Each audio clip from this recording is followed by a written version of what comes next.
Good evening, everyone, to all of our LBE family everywhere, anywhere in the world, all of our LBE supporters, um, allies, and accomplices.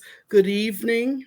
We've been away for a little while, but know that whenever we're away, we are plotting and scheming and researching what it is that we need to bring to the forefront.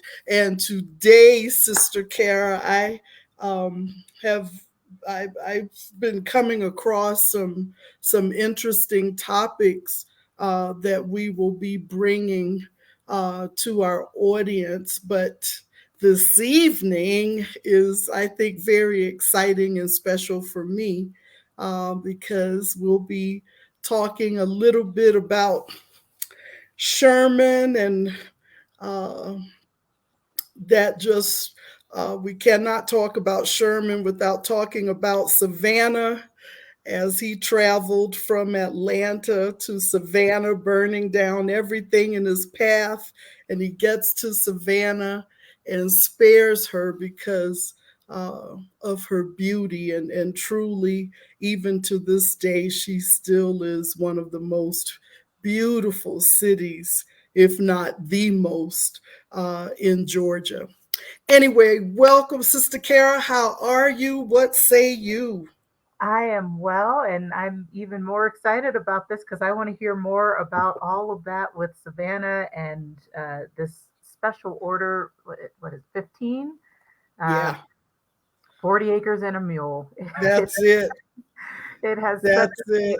history, so I look forward to hearing more about it and learning more of the broader context for what it meant and what came of it.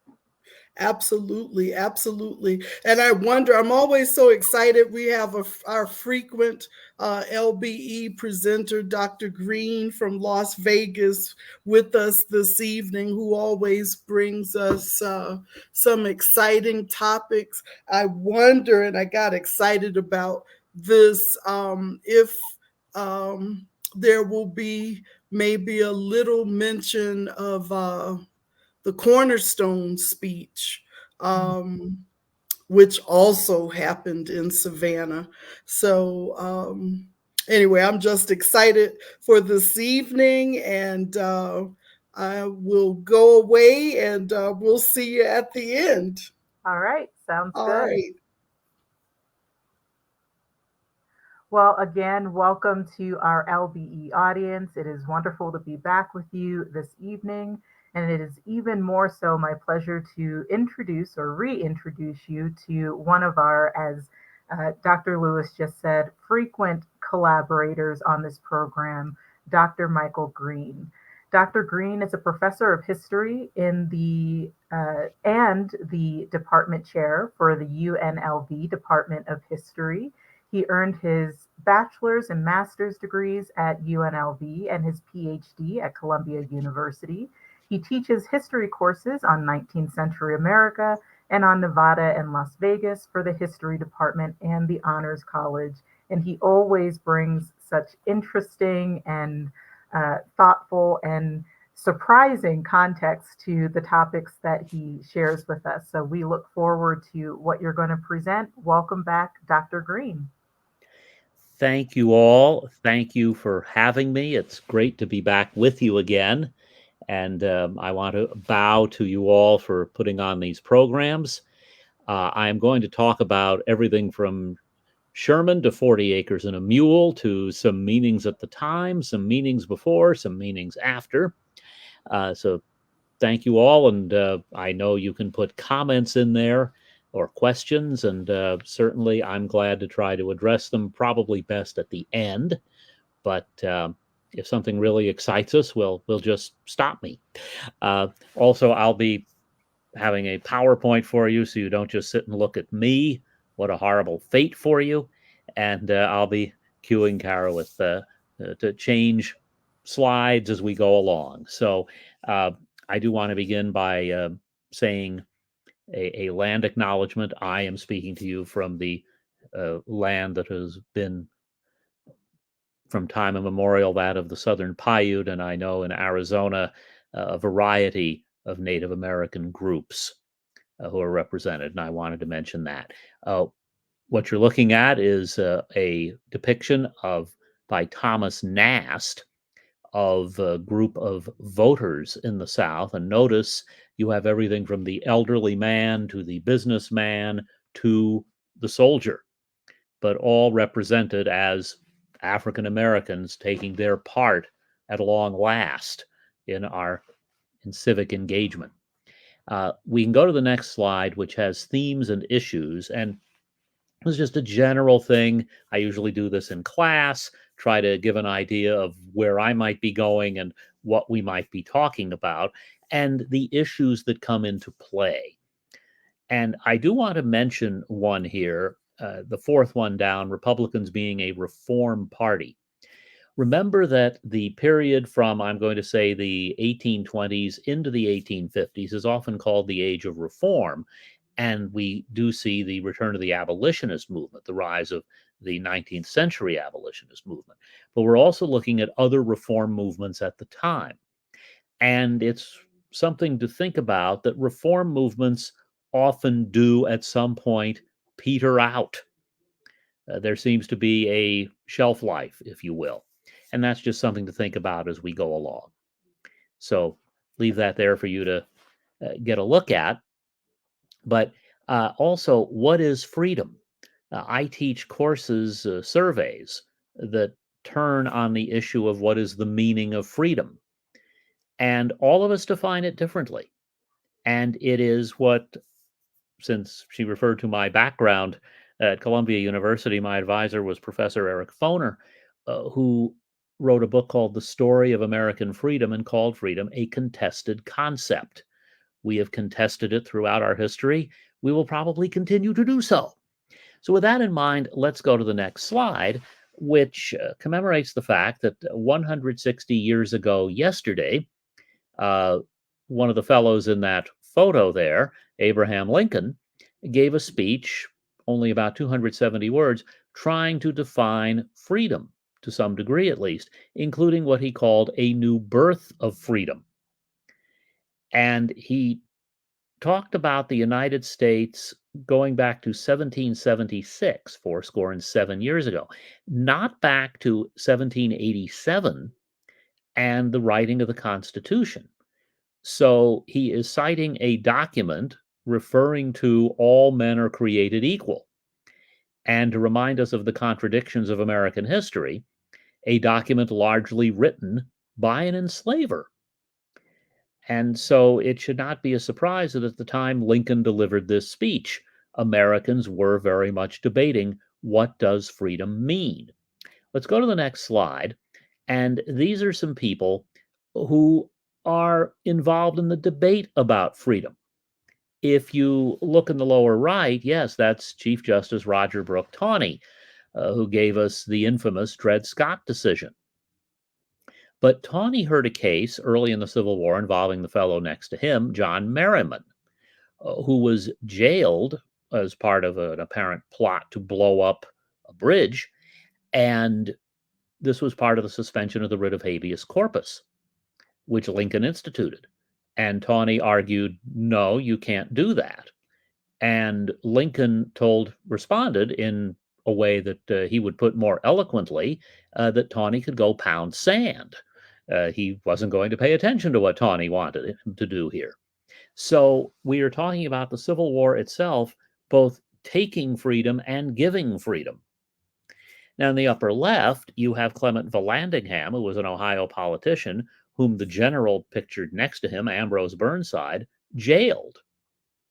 And he jailed him for interfering with conscription or the draft. Well, Lincoln hadn't wanted him jailed, and he didn't want to create a martyr for the other side. So he released Vallandigham. But were our free speech rights limited? And what about freedom as far as African Americans were concerned? Well, that brings us to the next slide and how the Civil War expanded the federal government. There are libertarians who make the argument that Abraham Lincoln is the father of everything they hold to be evil, this powerful, expansive federal government. but everything from the draft to printing money to the income tax developed during the Civil War. Not all of it stayed around. The income tax went away for a while. But we're talking about the federal government claiming new rights and powers. And how many of these are wartime claims and how many are otherwise? Let's go to the next slide. Something to bear in mind as we are looking at the notion of 40 acres and a mule, that is Tsar Alexander II, who became the Tsar of all the Russias in 1855 and almost immediately began efforts to emancipate millions of serfs, as they were called, in Russia. And their emancipation included the right of serfs to purchase the land that they had worked. Now, Tsar Alexander begins moving forward with this in 1861. 1863, New Year's Day, of course, is the day that Lincoln signs the Emancipation Proclamation. But he is also conscious that a proclamation like that is a presidential executive order issued as commander in chief. So, what meaning does it have when the war ends? This is something on his mind. And it's a reminder of all of the balls that are in the air, the issues at play, what motivates people. Because we'd like, and Abraham Lincoln would have liked, I believe, to have said, no more slavery, we're all done. But then how does that happen? What does it mean? Does it mean anything if he says it? Well, that brings us to the next slide, because here we have none other than that unlikely land redistributionist, General William Tecumseh Sherman, who came from an Ohio family. He was adopted by another family and went on to West Point and to distinguished military service. He also had a brother, John, who was elected to the House from Ohio, later became a U.S. Senator, and John Sherman helped his brother get back into the Army as an officer when the Civil War began. Sherman was out of the Army, and in fact, he was in Louisiana as the superintendent of a military academy. Well, he came back into the Army, and he became absolutely convinced that the enemy outnumbered him.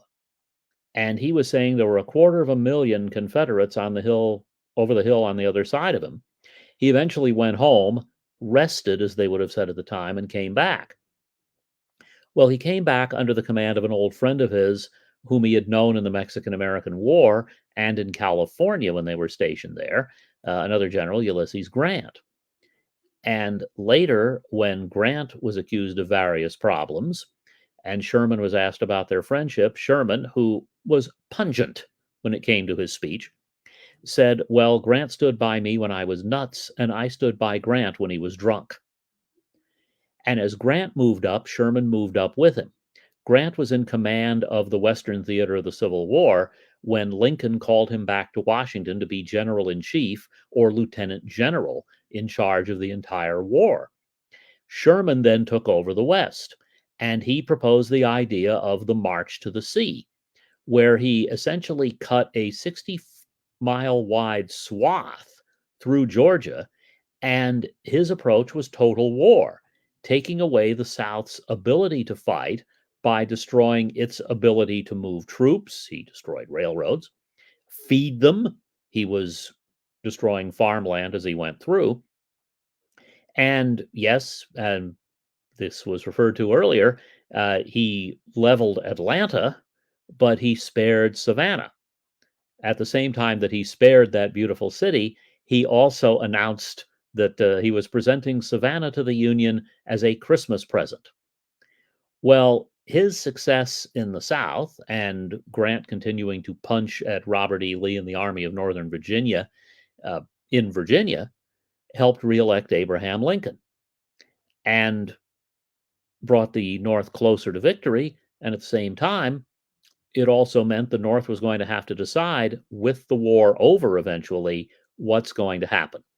Let's take a look at the next slide, which brings us to people who very much thought it might be a good idea to redistribute that land.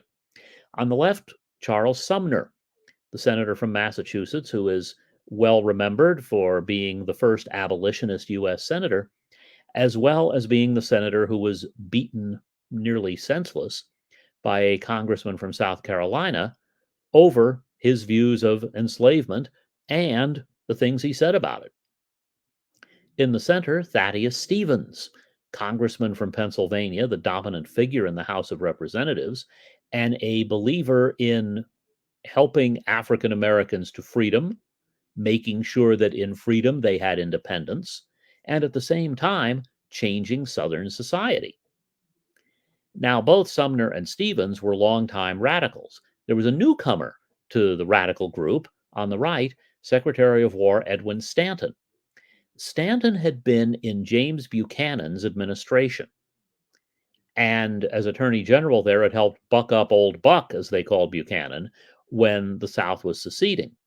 Several members of Buchanan's cabinet came from the South. They left with their states, but several of them had managed to, frankly, commit acts of treason because they were helping get their states ready for the Civil War.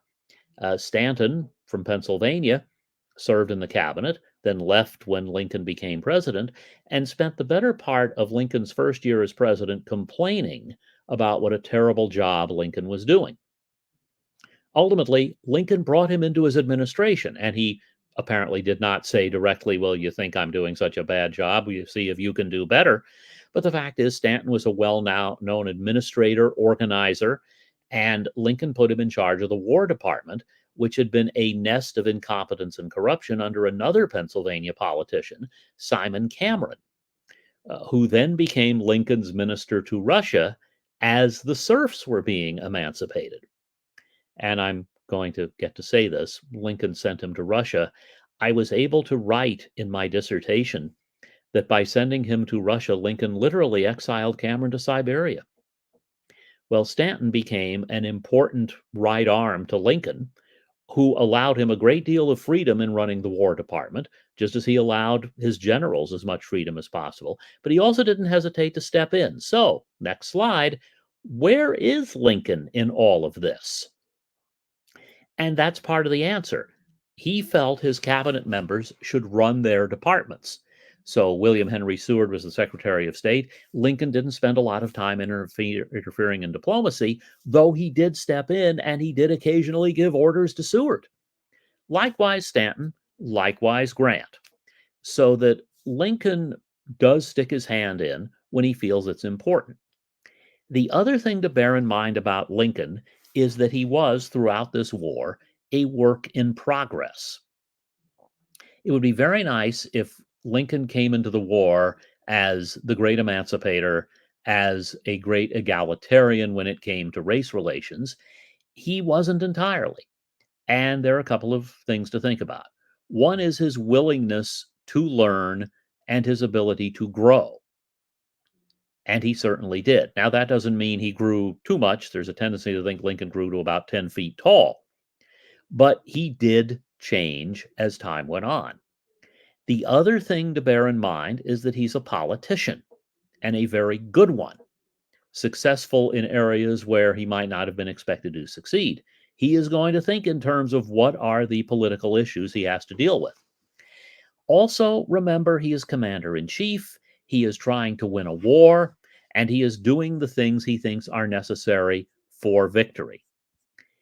Let's go to the next slide because it relates to all of this, and that is Lincoln ultimately called in his party platform for re-election in 1864 for the 13th Amendment, the amendment that would abolish enslavement. Now, the fellow in the upper left, Henry Raymond, was the founder of the New York Times, the chair of Lincoln's re-election campaign, essentially, in 1864, and the man behind the platform that Lincoln's party would ride to victory.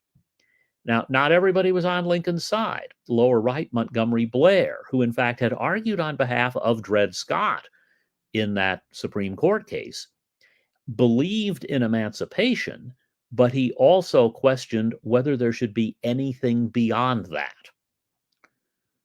The lower left, Lyman Trumbull, was a senator from Lincoln's state of Illinois and an old friend of his, with whom he sometimes disagreed. Trumbull was essentially the author of the 13th Amendment to end slavery. He too is not certain of exactly how much to do after that. Now, the next slide.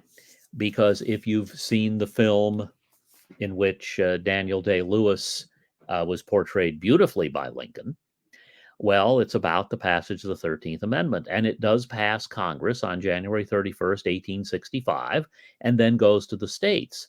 But that doesn't mean it's all set, that it's all over, because there will be questions about what southern states have to do about the 13th Amendment if they come back. And we are well aware, of course, of Juneteenth, which is in, yes, June, in Texas, as the word is spreading. So slavery's ending isn't smooth. It isn't as if everything happens at once. Now, remember that amendment passes January 31st. Let's look at the next slide. It will be on January 12th that there will be a meeting that has a great deal to do with the end of slavery and what will ensue. So let's go to the next slide as we get to this. William Tecumseh Sherman had a problem. And well, he had many problems, of course. But one of his problems was that as he was cutting through the South, as he was defeating Southern armies, enslaved people are coming along. They are joining and following. They are freed, in their opinion. Now, under the Emancipation Proclamation, they are. Are they freed under the laws of the United States after the war? That's still a bit up in the air. Sherman was concerned then about dealing with a problem of thousands, literally thousands of African Americans who were leaving slavery in his wake. Well, Edwin Stanton was concerned about this. Lincoln was concerned. And so on January 12th, Stanton was down in Savannah, Georgia, and he and Sherman met with 20 African American leaders in the Savannah community. And it became known as, and I want to quote exactly what it was known as, it was called the Colloquy with Colored Ministers. The main speaker was a minister named Garrison Frazier, who at that time was in his late 60s. He was, like the rest, in charge of his own congregation, but the group included mostly Baptist and Methodist ministers. Frazier, who came from North Carolina, had been enslaved until he was able to buy his freedom, and he became an ordained minister in the Baptist church. He was the main speaker. There was another who was prominent in the discussion, whose name was Lynch. And I want to make sure I get his background right. James Lynch, who was 26, born in Baltimore as a free man, and he was part of the Methodist Episcopal Church. He had been in the Deep South for a couple of years. And Sherman and Stanton were asking these men about the situation that African Americans faced. State what your understanding is in regard to the acts of Congress and President Lincoln's proclamation touching the condition of the colored people in the rebel states. And the answer from Frazier was, so far as I understand, President Lincoln's proclamation to the rebellious states, it is that if they would lay down their arms and submit to the laws of the United States before the 1st of January, 1863, all should be well. But if they did not, then all the slaves in the rebel states should be free henceforth and forever. That is what I understood. Now, they ask him how he defines slavery and freedom. Frazier replies, slavery is receiving by irresistible power the work of another man and not by his consent. The freedom, as I understand it, promised by the proclamation, is taking us from under the yoke of bondage and placing us where we could reap the fruit of our own labor and take care of ourselves and assist the government in maintaining our freedom. So the next issue is State in what manner you think you can take care of yourselves and how you can best assist the government in maintaining your freedom. Answer. The way we can best take care of ourselves is to have land and turn it and till it by our labor. That is, by the labor of the women and children and old men, and we can soon maintain ourselves and have something to spare. And to assist the government, the young men should enlist in the service of the government and serve in such manner as they may be wanted. We want to be placed on land until we are able to buy it and make it our own. Now, interestingly, the next question, state in what manner you would rather live, whether scattered among the whites or in colonies by yourselves. And Fraser said, I would prefer to live by ourselves, for there is a prejudice against us in the South that will take years to get over, but I do not know that I can answer for my brethren. This is followed in the transcript by Mr. Lynch says he thinks they should not be separated, but live together. All the other persons present being questioned one by one answered they agree with Brother Fraser. So there is a desire expressed for land. There is a desire as well expressed for separation. Well, this meeting will lead in 4 days to a field order from General Sherman. Let's go to the next slide.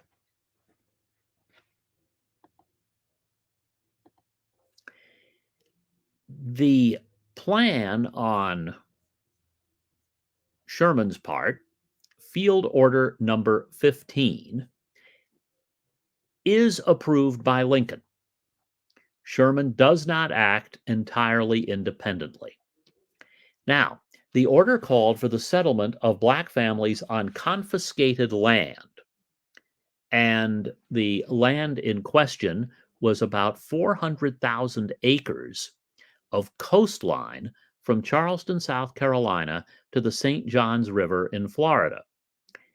It included the Sea Islands of Georgia and mainland 30 miles in from the coast. There had already been African Americans on the Sea Islands who were working independently. This would include them and this additional land. The land would be taken, or was taken, from plantation owners. Now, the order also called for freedmen to join the Union Army to help with the war effort and appointed a general officer to serve as the inspector of the settlements. This would be Inspector General Rufus Saxton, who's pictured here, who had been an abolitionist before the war, and his job would be to keep an eye on the land, make sure it was being worked, but also to make sure that there would be legal title to the property. This would be done in 40-acre segments, and in a later order, Sherman authorized the Army to lend mules to the people on this land because they would need the mules for plowing. So about 40,000 Black Americans, both refugees and locals, ended up settling this land. And at the same time, it lifted the burden from Sherman to have to take care of the people who were now refugees with his army. So again, just as you have Lincoln thinking politically while also being someone who did want enslavement to end, you have Sherman, who was by no means in Lincoln's category when it came to ending enslavement or thinking in egalitarian terms, but he believed in punishing the Confederacy, rewarding African American loyalty, and dealing with the existence of a whole new group of people, Southern laborers who had heretofore been enslaved. With that, let's go to the next slide. Because and by the way, I should note the History of Emancipation Special Field Orders number 15, talk about this for a minute before we go. This is a historic marker about where the event took place. And then you can see on the right side, that shaded area is the area we're talking about from South Carolina south into Florida. Are we ready to go to the next slide? Okay. Oh, sorry about that. Let's go back. I'm sorry, I misdirected you there. So the Freedmen's Bureau is the next step in this process, and it tends to get forgotten in this process. This was technically the Bureau of Refugees, Freedmen, and Abandoned Lands. And Congress approved its creation just before it was done with its session in March 1865, and the War Department would control it. And the Bureau's job was to supervise and manage anything affecting the refugees or freed people and the lands that had been either abandoned or seized during the Civil War. Up to this point, you had had generals like Sherman dealing with this, and you had had officials from the Department of the Treasury. And this was designed to get things under one roof and have one person in overall charge. In May 1865, by this time, Mr. Lincoln has been assassinated, and there will be a leader appointed for the Bureau. We can go to the next slide. And that would be General Oliver Otis Howard. Now, General Howard had served in the military. He was not a professional military man, but he had served bravely. In fact, he had been wounded and an arm was amputated. And he was in charge of overseeing this bureau. And he was very committed to it. His headquarters, were in Washington, D.C., but there were assistant commissioners, sub-assistant commissioners. It begins to sound like a federal program, right? You've got sub-assistant, this and that, and agents who were in charge of daily operations, not just in the old Confederate states, but also, as the war ended, the border states, states like Kentucky and Missouri, Maryland, Delaware, where you had formerly enslaved people, now freed, as well as the District of Columbia, where Congress and Lincoln had ended enslavement earlier in the war. Now, the Bureau itself did a lot. They were supervising property, but they also were supposed to offer relief and help. So, among other things, the Freedmen's Bureau was providing rations and clothing. It was overseeing labor contracts where if there were freed people who were not on land that was part of the General Orders number 15, trying to work out labor contracts that were fair to the newly freed people. They were also trying to help with legalizing marriages. If you think of the old story of jumping the broom, there are people who want to make their marriage a matter of law. The Freedmen's Bureau was helping with that.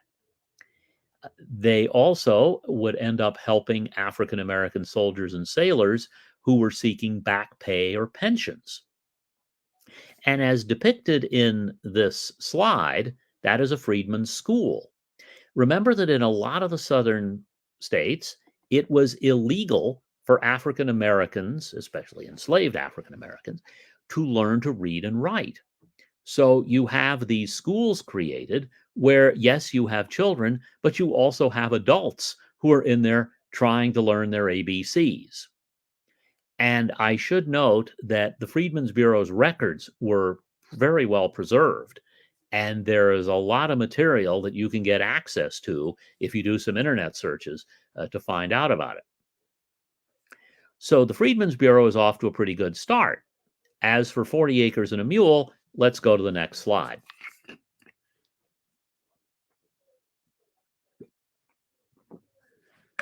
And pardon me while I have a drink of water.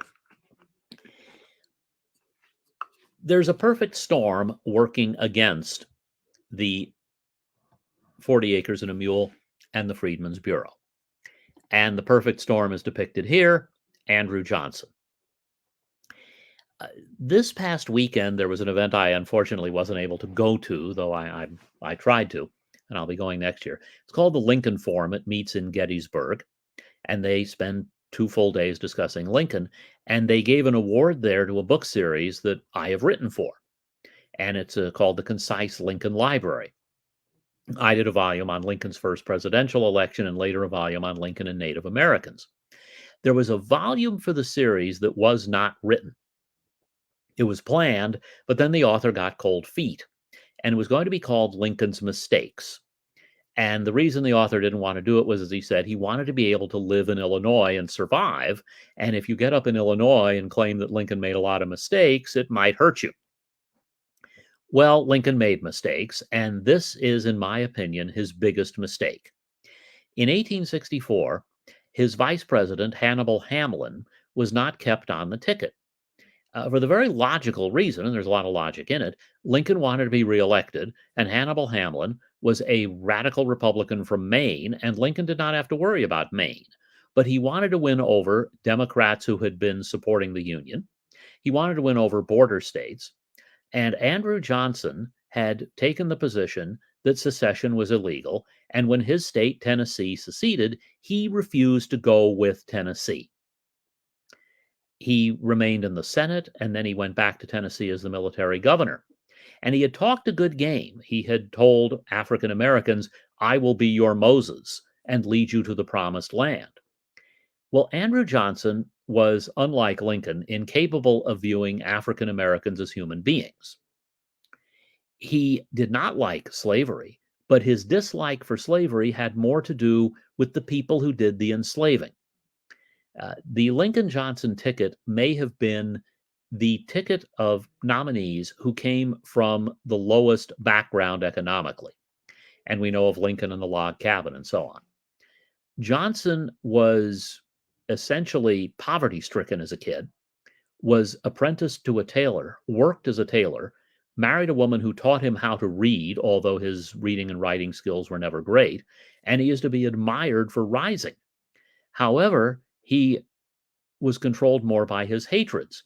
And one of those hatreds was for the planter class that looked down on him, that would hire him as a tailor, but wouldn't associate with him even after he earned a good living and became wealthy.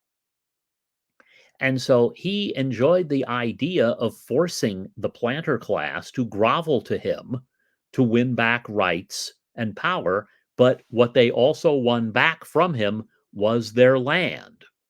Oliver O. Howard fought him on this, but in the fall of 1865, Andrew Johnson, as president after the assassination of Abraham Lincoln, overturned Sherman's Order Number 15 and returned the land that African Americans had been promised to the people who had rebelled against the United States. Now, Johnson was bad enough. Let's turn to the next slide. With the end of the war and Southern soldiers returning to their homes, Lincoln was gone. Johnson did not fight it when Southern states instituted what were called black codes. And the codes provided essentially whites with the opportunity to recreate as much of the institution of slavery as they could. And so if you were African American, you had to have proof of employment. You were kept from serving on juries and doing the things that citizens were supposed to be able to do. Let's go to the next slide.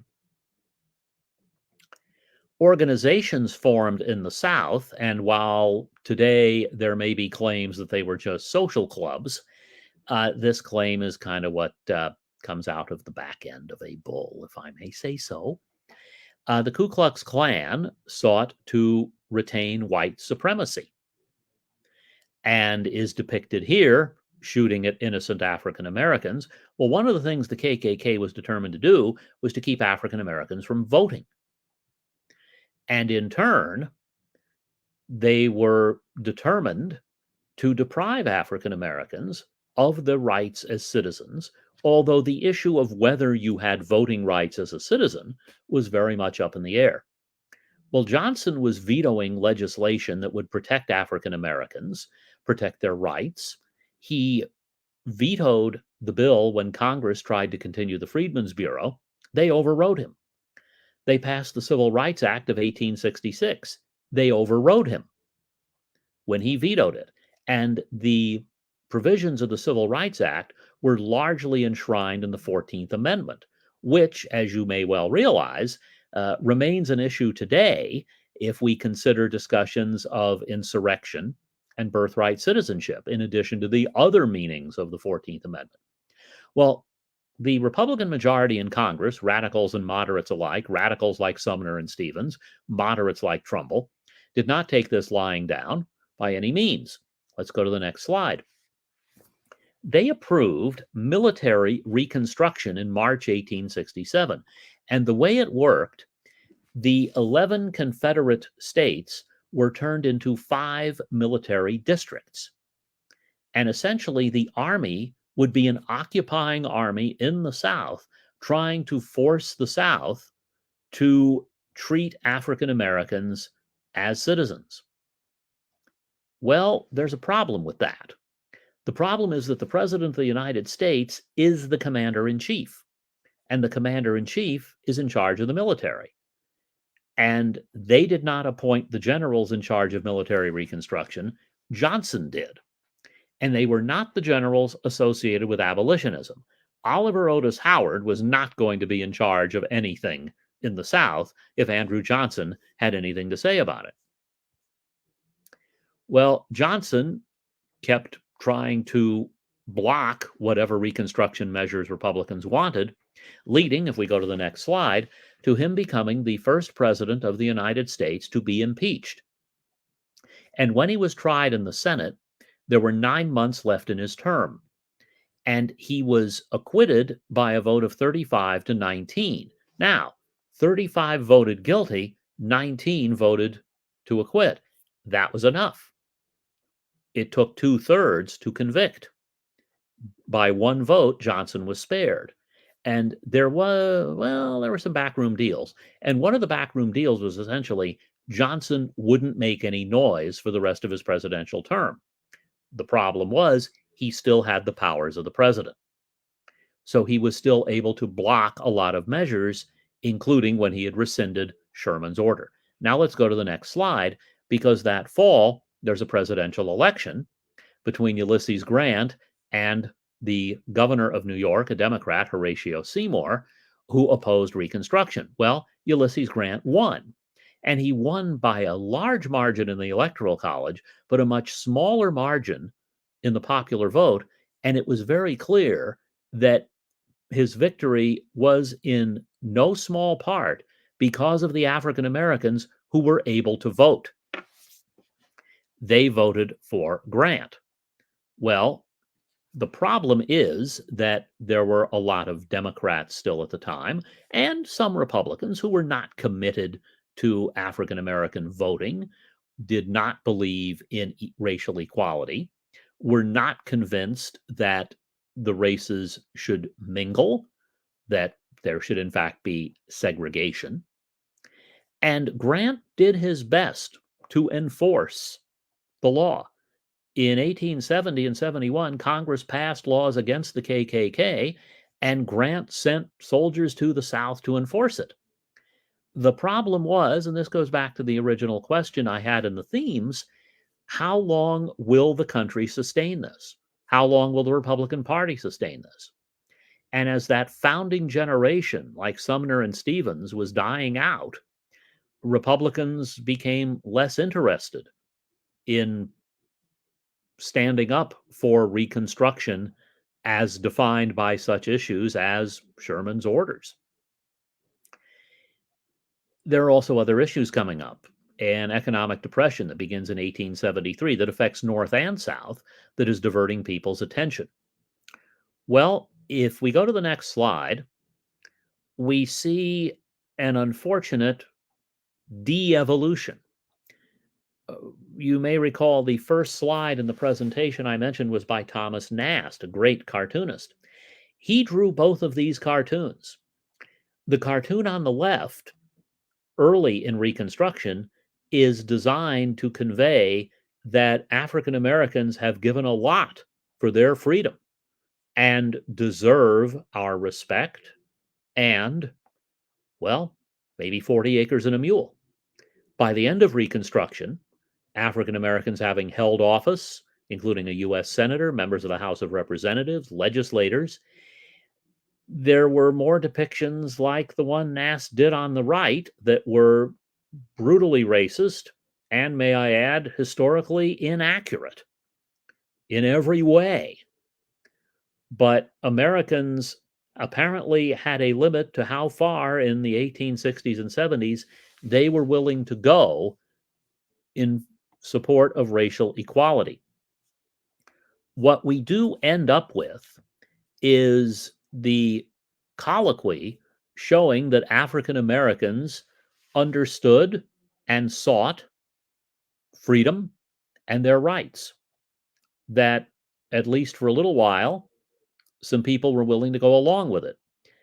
Sad to say, it was one brief shining moment, but let's consider the next slide.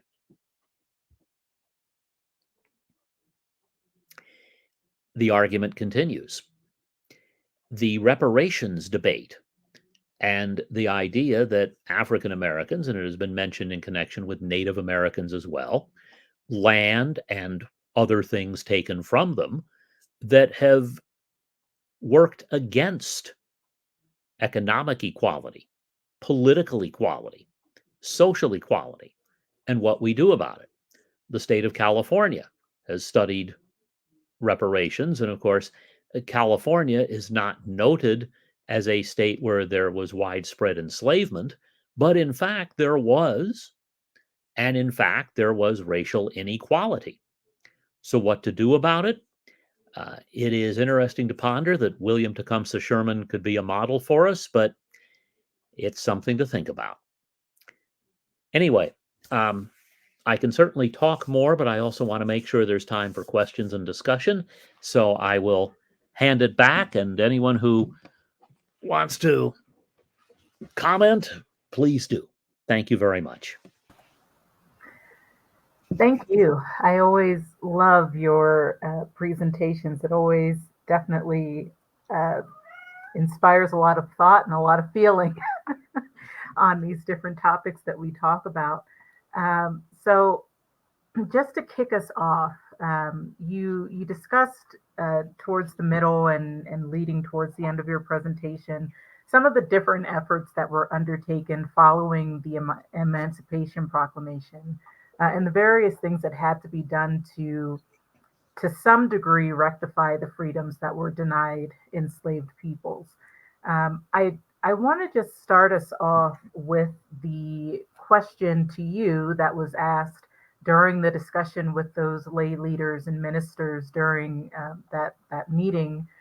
What does freedom mean to you, or how would you define freedom in context of what was being discussed here?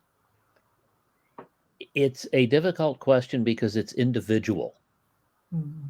And I discuss this with classes, and this is not to roam far afield, but obscenity. What is obscene? I think racism is obscene. Well, can we prohibit it? It's harder to do. If you are a believer in the more libertarian concept of freedom and the idea that, well, we all pull ourselves up by our own bootstraps, etc., except we do not start in the same place. I have had privilege as a Caucasian and as a male. At the same time, I'm very conscious of other issues because I am Jewish. And being Jewish does not mean I have been deprived of anything in particular in my life that I can think of, but I'm aware of certain things that have happened. So when I look at freedom, I define it from a more liberal perspective than libertarian perspective. I believe in our individual freedoms, but I look at this issue, and that last slide is still up there, reparations. I think it is only a matter of fairness. And if we are going to have equality in our society, equality of opportunity, if you want to say it that way, then there are people not just African Americans, who have been deprived of that equality of opportunity. Now, it'd be nice if we could just start over. We have no such luck. Do you think that that's such an interesting take on the concept of freedom? Because and I'm gonna state this and then maybe redirect it as kind of a question, but it seems like if we all have this idea of individual freedoms and that freedom is kind of individually defined based on those different opportunities that someone needs or wants access to. So I guess the question in that is, um, as we look back at the history of the American experiment, did we set ourselves up in trying to define freedom on a national scale when by definition, we look at it as this individual concept? Yes, it is. I don't know. Setting ourselves up may be the right term. Hmm. It's a reasonable term to consider, and maybe a way to look at it, because this was mentioned early. The cornerstone speech took place in Savannah. This is where Alexander Hamilton Stevens, who was to become the vice president of the Confederacy, stated the Confederacy is founded on the premise that slavery is a good thing. Slavery is the cornerstone of the Confederacy. And he's talking about racial inequality. Less than 4 years later, we have the 13th Amendment passed. And who does Georgia, upon returning to the Union, send to Congress? Alexander Stevens. And the response from Northerners, not just radical Republicans, is no, no, no. This is a bridge too far. Well, we are a diverse people. Americans were a less diverse crop when Mr. Madison and company gathered in Philadelphia and then later wrote the Bill of Rights. But at the same time, there was considerable diversity of population then. I think if you compared the United States with other countries, and there were some of the same issues. And I'm not, again, changing the subject or anything, but immigration. In the 1790s, they were worried about French immigration. Now, I can explain that to you historically, and we're talking about the French Revolution at the time and other things. But today, if we said French immigration was an issue, what? You've got to be joking. Well, we talk about other issues, other forms. So we change through time, and we live in a much more pluralistic society, and we are more aware of, and I think accommodating of that in a lot of ways. But in a lot of other ways, we have, yes, taken those steps back. And I think that is part of the problem of a nation trying to have a set of laws that govern all people within its boundaries. But of all people, I will also quote Johnny Carson. Yeah, I know. The guy was on The Tonight Show. And he was very careful over the years not to be political. He would make fun of everybody. But he was interviewed at one point and he said, you know, you talk about this dictator, and he was being interviewed in the 60s, so he's talking about different ones. And he said, so the US, yeah, we have problems, but I'd still rather take my chances here. Uh, One of the things that you talked about earlier was the Russian Tsar, who can you go back to that a little bit and discuss what the proposal was there in terms of land redistribution as part of, was it a part or a principle of emancipation in that nation, or um, reconnect that for me and for Yeah. us? And there is an interesting book by a historian named Peter Kolchin who compares the emancipations in the two countries. And it is it's interesting to ponder that nearly 6 times as many people were freed in Russia. And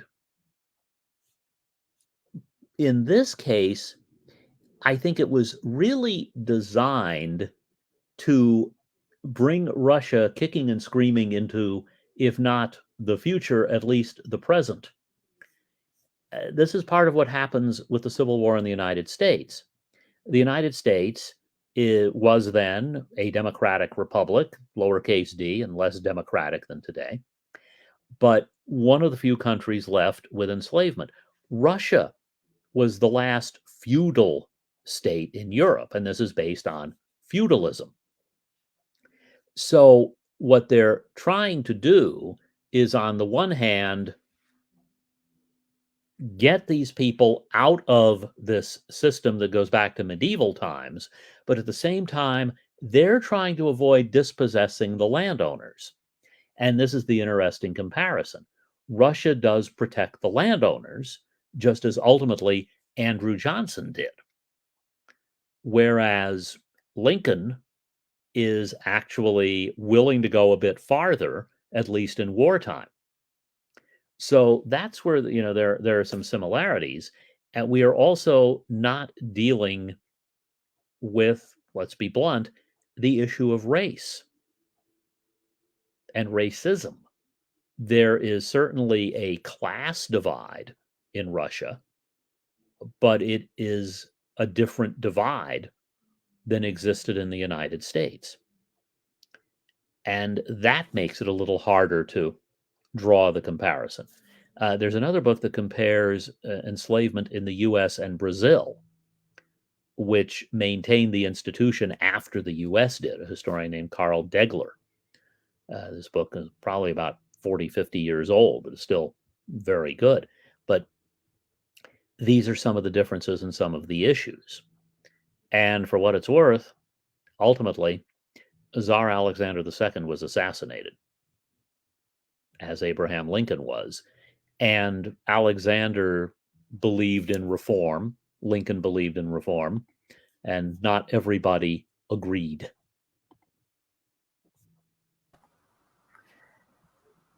Thank you for that. There are really interesting comments about Sherman's special order and what its actual intentions were, and a lot of conversation around whether or not it was something that he actually saw as a long-term program, or if it was really just kind of a stopgap and a temporary bandage on what he was seeing as a immediate problem without intentions of actually carrying it on. And Go ahead. Yeah, it's a hard one to know, for Yeah. sure. We don't have a lot to work from with Sherman. Sherman liked Southerners. He lived in the South. He liked them. And yet he, more than anyone else in the Army at that time, I think, was willing to go, to use a Lincoln term, the last full measure. And in his opinion, it was fine to confiscate this land during wartime. That was Lincoln's opinion, in fact, about slavery originally, and the confiscation acts that had been passed during the war.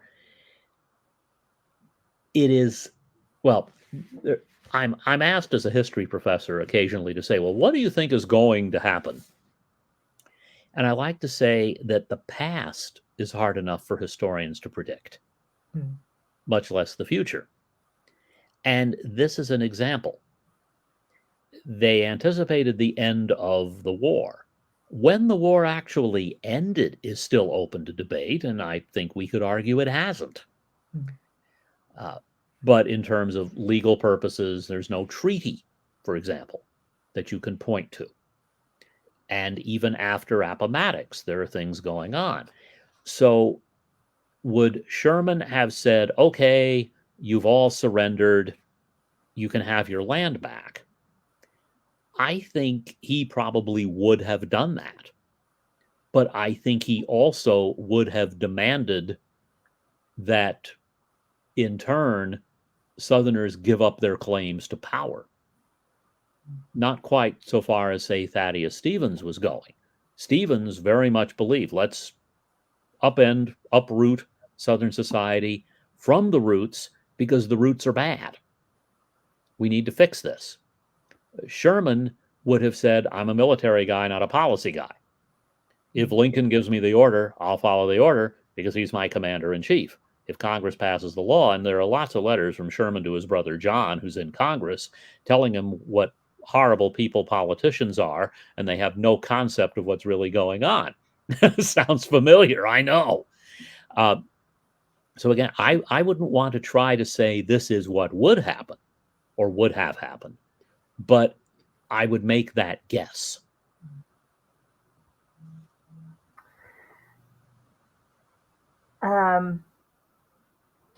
Sorry. One of the things that was interesting in your presentation was that the land that was included in the special order included the Georgia Sea Islands. And today, we of course keep hearing the stories of the Gullah peoples who still reside in those islands, struggling to maintain their land and their home ownership.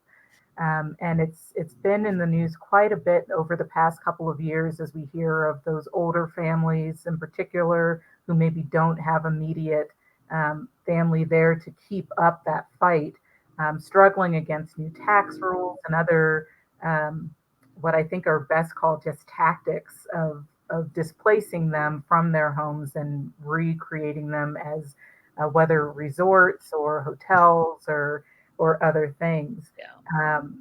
So would you see those modern struggles as a kind of a lingering impact of the repealed order and the attempts to limit those definitions of freedom for emancipated African Americans, particularly in that area?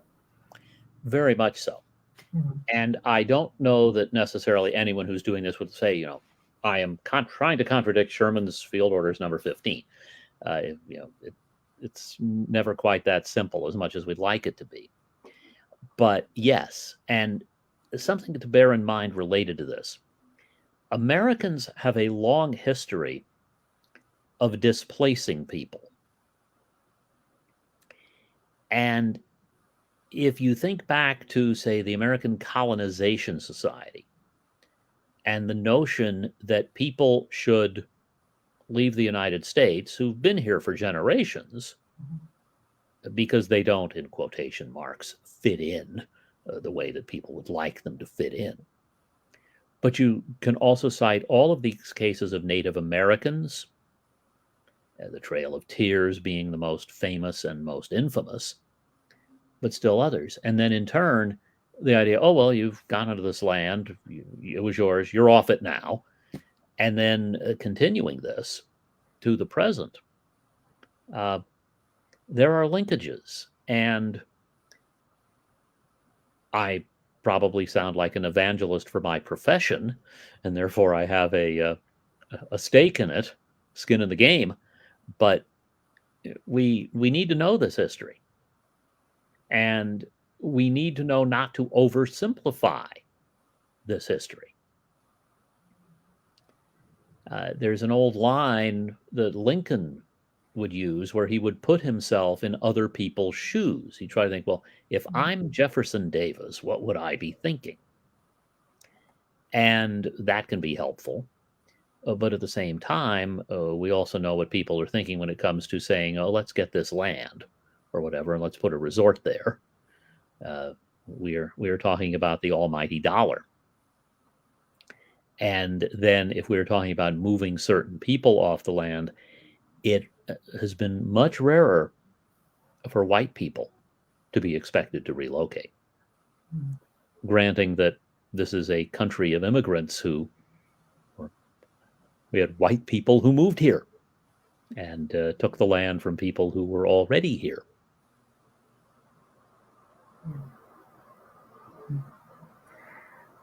One question that was sent in to me that is really interesting, given what you referenced about the war not really having an endpoint that we can Mm. pinpoint, or not having the treaty and all of that.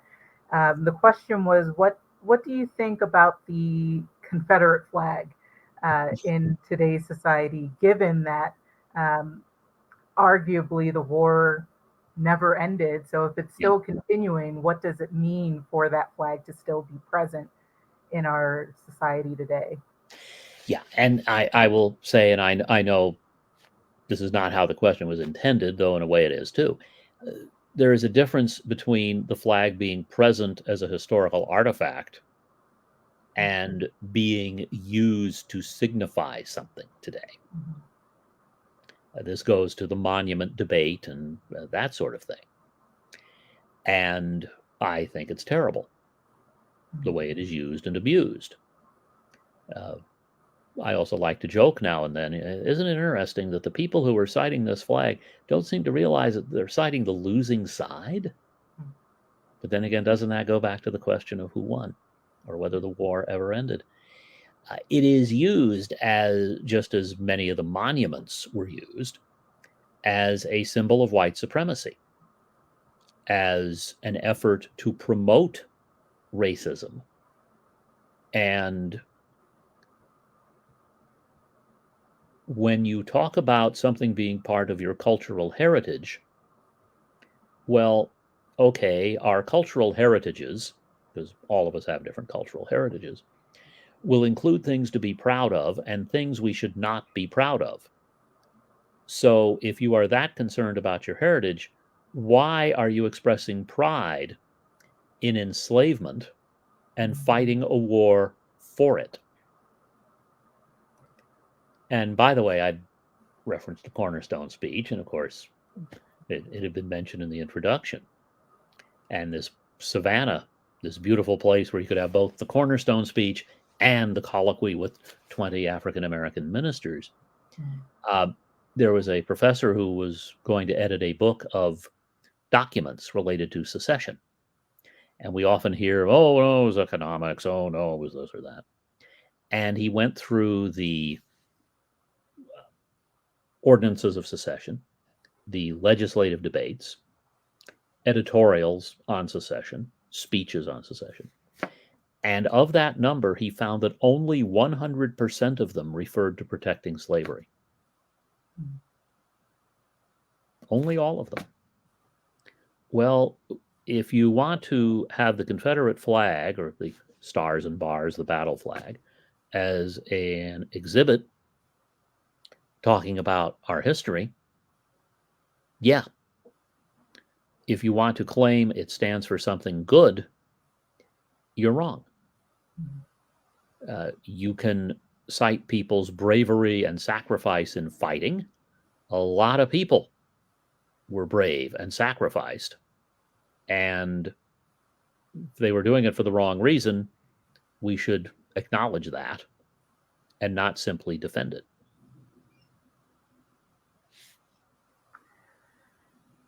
We are just past the midway point of Native American Heritage Month, and I love the fact that you opened today with a land acknowledgement. Um, and what strikes me is that after, like right after opening with that land acknowledgement, we started this discussion about freedom and the various definitions of freedom, and the contradictions of freedom. And I think of one of the things you said very early in your presentation about the paradox of both giving freedom and taking freedom away, in different contexts and for different peoples. So if we take the American concept, or concepts of freedom to 1787 or 1776 or 1619 and all the years between, how would you contextualize the American experiment over time with the experimental definitions of freedom? And what would you say we need to know about that definition now, to guide us into the new year? Mm, mm. Well, yeah, that's a big one and a tough one. And in other ways, it's pretty easy. It also goes back to the issue, are we defining freedom individually or collectively? And I'll go back to the term a contested concept. It has been. People have fought over how we define freedom. And the fights have been military, political, legal, economic, you name it. And I think it is important for us to know that it has never been static, that we are doing better today than we were in 1787 or 1865, and there are lots of dates you can pick. Are we better than we were, say, in 1969? Well, I think in certain ways, yes. But I will contextualize this in a way by referring to my hometown of Las Vegas, where there are a lot of people who go around saying it was so much better when the mob ran things, which presumes the mob ran things. That's more debatable. And they are usually pointing to the fact that food was cheaper and entertainment was cheaper. And once upon a time, I said in a class, well, it was better in the old days. And a woman raised her hand and said, was it better for women? And the answer is no. It wasn't better anywhere else either. So if we think of freedom as relating to race or to gender or to religion or any other variety of ways, remember that it's an and or. What may be better for someone at a given time is not better for someone else. And when I talked about Lincoln being able to stand in another's shoes, I really am not inclined to stand in the shoes of someone who is saying, oh, this flag represents what my family fought for in the South in 1863 or whatever. But if I am thinking about things, I should be trying to put myself in the shoes of, say, in my case, a woman or a person of color or a member of an oppressed church or whatever it is. And I don't think that means you have to say you're, shall I use the dirty word, woke. It means you're a thinking person who's sensitive to the feelings of others. And, well, a little story about that. I was teaching here at the community college for many years before I went over to UNLV. And I was talking about the Civil War era, and I quoted someone, and I quoted that person directly. And that person used a word that should not be used. And I had an African-American student, a man, I'm going to say probably in his 40s or 50s, a little older than the average student. And when I quoted that person, he went, and when the class ended, I said, could you come down here? I mean, down here because I was the way the classroom was configured. And he came down there, and before I could say anything, he said, it's not you, it's that word. I know what it really means when a lot of these kids don't. And later in the semester, when I was doing the civil rights movement, and he had talked to me at that time about remembering as a kid, I said, would you mind talking to the class? And I don't like to call on students. I didn't like it when I was a student. But I called on him, and he knew I would. And he talked about what he saw as a child. Well, yeah, I had to put myself in his shoes. Mm-hmm. And other students in the class needed to do that as well. And he needed to put himself in my shoes. I didn't think it should be sugar-coated. This is how people talked, and it was wrong. So I do think understanding is the key word. Great answer. Well, thank you.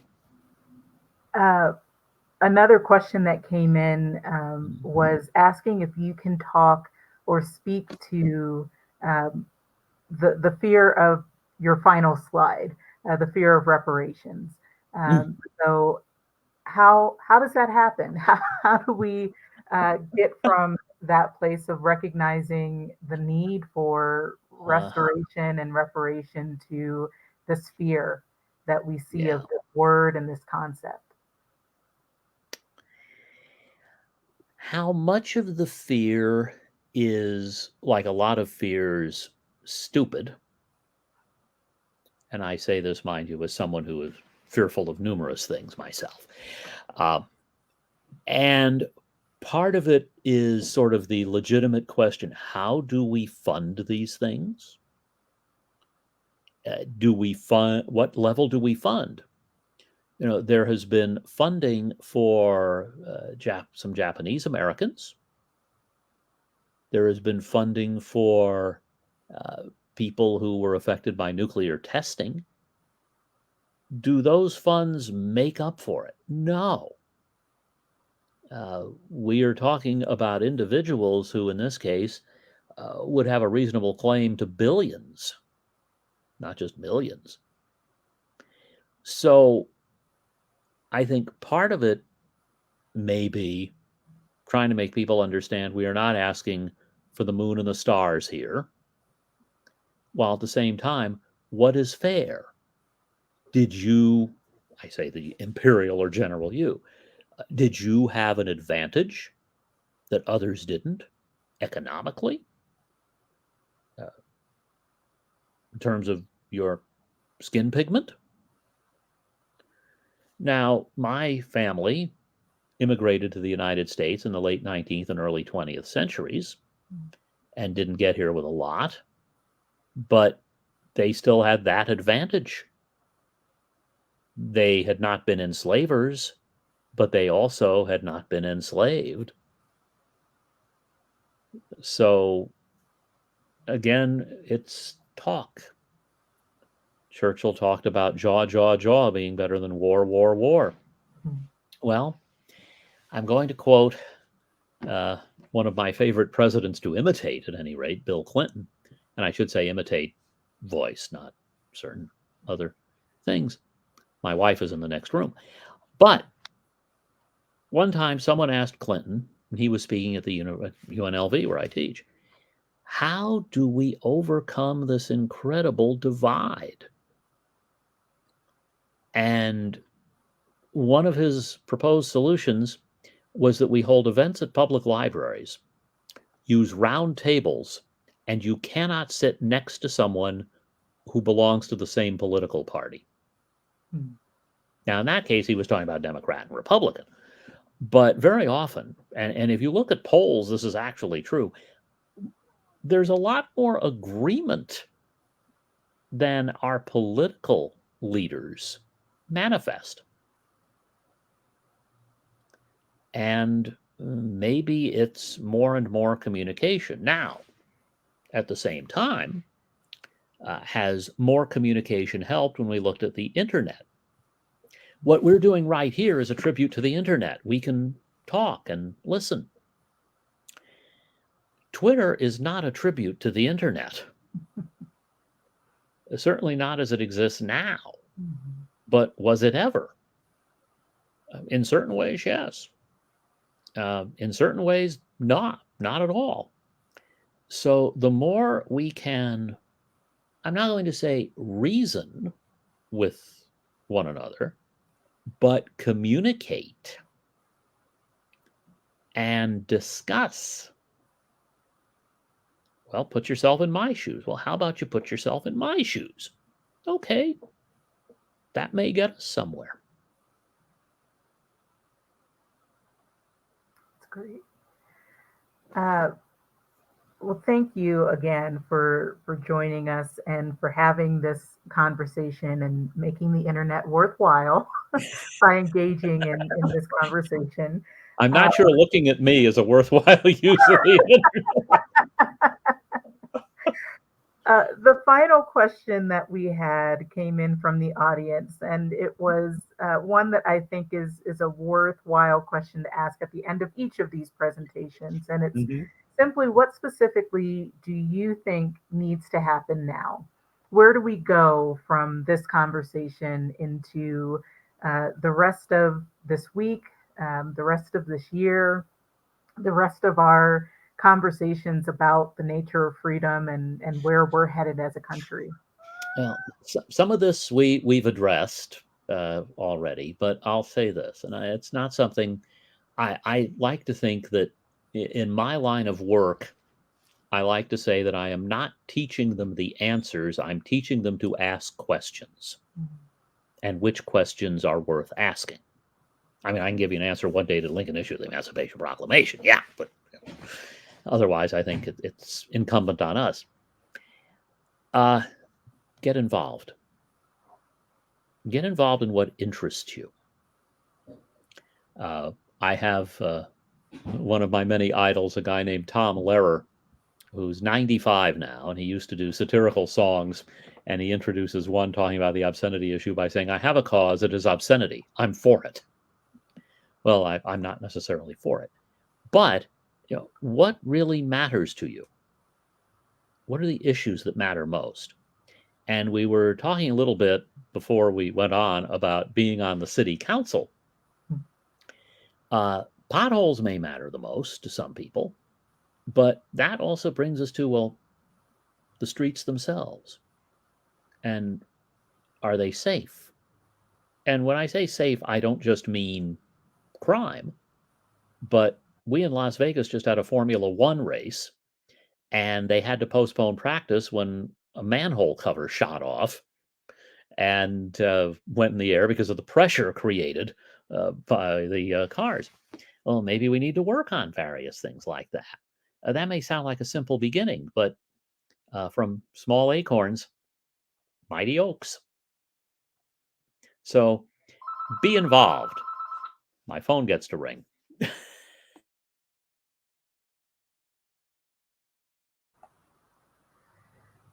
Well, that's a great answer, and I'll let you continue when your phone finishes. But uh, this has been such a great conversation, and I think it's a timely one, given so much of what's happening in the world and with our American society and with global society as a whole. It's something that we really needed to have a conversation about. So thank you so much for joining us, and I'll let you come back if you did. You have any final thoughts for us? Well, not really final thoughts, except to thank you for doing this and those who work with you, because whether or not it's me, these are important conversations to have and important things to discuss. And I'm glad that you all are doing it. And I want to thank the people who sat down in front of the computer and took time on their Monday evening to do this. And little reminder, the first president to issue an official Thanksgiving proclamation was 160 years ago, again, Mr. Lincoln. So let's all make sure we have plenty to be thankful for. We'll agree with you on that. And in continuation of that thought, we are so grateful to everyone who joins us for these, whether you're joining us live or tuning into the replay, sharing it out with your networks and continuing the conversation. It's so important. And as Dr. Green said, being part of this conversation is the important work that we're doing, opening this conversation up to you as our Flagstaff community, as the Arizona community, as the American community, and wherever else you may be watching this. To participate in these sorts of conversations helps us to achieve those visions of freedom, whether individual or national or global, that we all dream of. So we are grateful for you for joining us. We are grateful to Dr. Green, as always, for coming and engaging us and making us think and challenging some of our held ideas and ideals, but in a really positive way. And we hope that anyone watching will be willing to continue that conversation into your own groups and moving forward. So, with that, as we always say at the end of these conversations, please remember to join us next time. And until then, go in grace.